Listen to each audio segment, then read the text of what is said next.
യേശുവുണ്ടേ, നല്ല നിദ്രയിലാണേ. താളത്തിൽ തിരമാല താരാട്ടുന്നുണ്ടേ,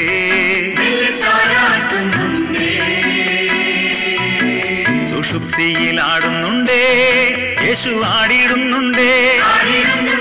കടലിൽ തൂവെട്ടം പുഞ്ചിരിക്കുന്നുണ്ടേ, രാരീരം രാരീരം പാടിയിടുന്നുണ്ടേ.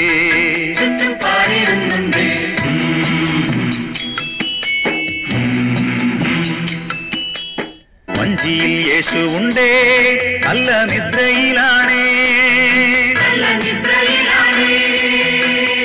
താളത്തിൽ തിരമാല താരാട്ടുന്നുണ്ടേ,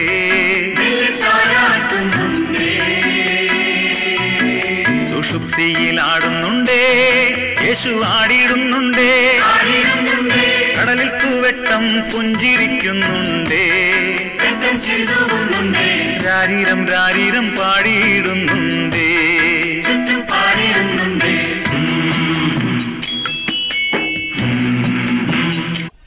ദൈവവചന ചിന്തകൾ കേൾക്കുന്ന എല്ലാ മാന്യ ശ്രോതാക്കൾക്കും ഒരിക്കൽ കൂടെ ക്രിസ്ത്യ വന്ദനം അറിയിക്കുകയാണ്. റോമാലേഖനം 15-ാം അധ്യായം 14-ാം വാക്യം, സഹോദരന്മാരെ,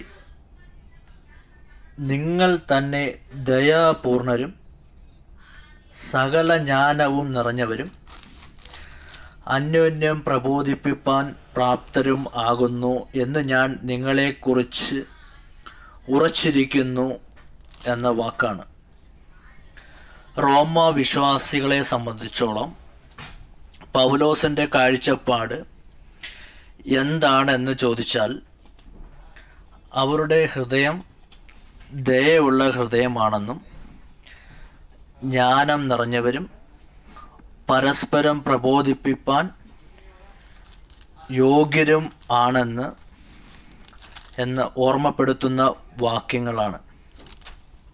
അപ്പോസ്തലപ്രവൃത്തിയുടെ പുസ്തകം 27-ാം അധ്യായം 3-ാം വാക്യത്തിൽ വരുമ്പോൾ, യൂലിയോസ് പൗലോസിനോട് ദയ കാണിപ്പാൻ ഇടയായി തീർന്നു എന്ന് രേഖപ്പെടുത്തുന്നു. അതിൽ 28-ാം അധ്യായത്തിൻ്റെ 1-2 വാക്യങ്ങൾ വായിക്കുമ്പോൾ,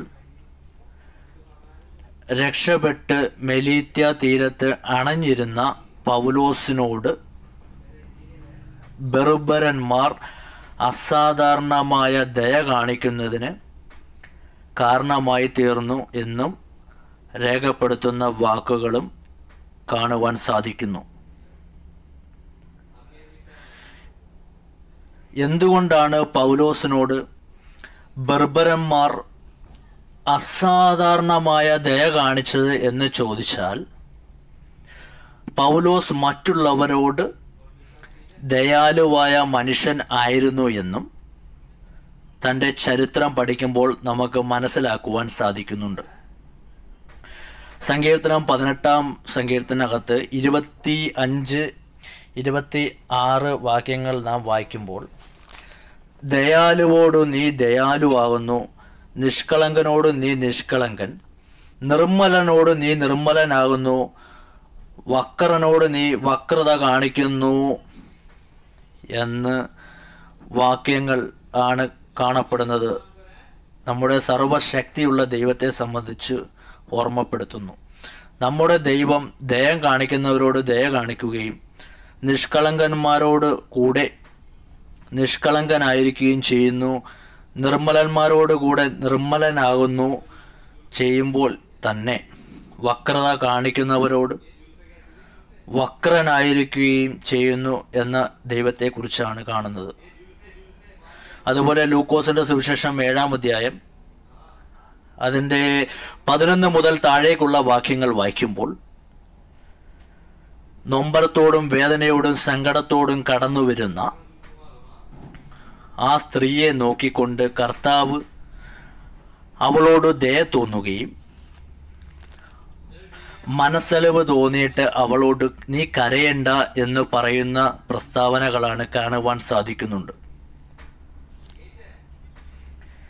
ഇവിടെ നിന്നൊക്കെ നമുക്ക് മനസ്സിലാക്കുവാൻ സാധിക്കുന്ന ഒരു കാര്യം, നമ്മുടെ ദൈവം കരുണയും ദയയും നിഷ്കളങ്കതയും നിർമ്മലതയും ഉള്ള ദൈവമാണെന്നും ഈ ദൈവത്തെ സേവിക്കുന്ന ഓരോ പ്രിയപ്പെട്ടവരുടെ ഹൃദയത്തിൻ്റെ അകത്ത്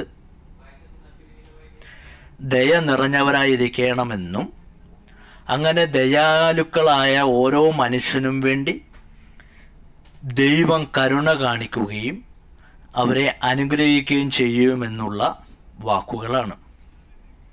ആകയാൽ എന്നെ കേൾക്കുന്ന പ്രിയപ്പെട്ടവരെ, മറ്റുള്ളവരോട് ദയാലുക്കളായി തീരേണ്ടതിന് നമ്മുടെ ഹൃദയത്തിൻ്റെ അകത്തളങ്ങളിൽ ദയയുള്ളവരായി തീരുകയും നമുക്ക് പ്രാർത്ഥിക്കുകയും ഉത്സാഹിക്കുകയും ചെയ്യണം. അതിന് എന്നെ കേൾക്കുന്ന നിങ്ങൾക്കെല്ലാവർക്കും ദൈവം കൃപ നൽകട്ടെ. കരുണയുള്ള ഞങ്ങളുടെ ദൈവമേ, ഞങ്ങൾ വക്രതയുള്ളവരായിട്ടല്ല, ഞങ്ങൾ ദയാലുക്കളായി തീരുവാൻ, ഞങ്ങളെ നിഷ്കളങ്കരായി തീരുവാൻ, ഞങ്ങളെ നിർമ്മലരാക്കി തീർക്കുവാൻ ഞങ്ങളെ സഹായിക്കണമേ എന്ന് ഞങ്ങൾ പ്രാർത്ഥിക്കുന്നു. ദൈവത്തിൻ്റെ വചന കേൾവി ഞങ്ങൾക്കെല്ലാവർക്കും അനുഗ്രഹമായി തീരുകണമേ. പ്രാർത്ഥന കേൾക്കുന്നുണ്ട്. സ്തോത്രം. യേശു കർത്താവിൻ്റെ നാമത്തിൽ തന്നെ. ആമേൻ.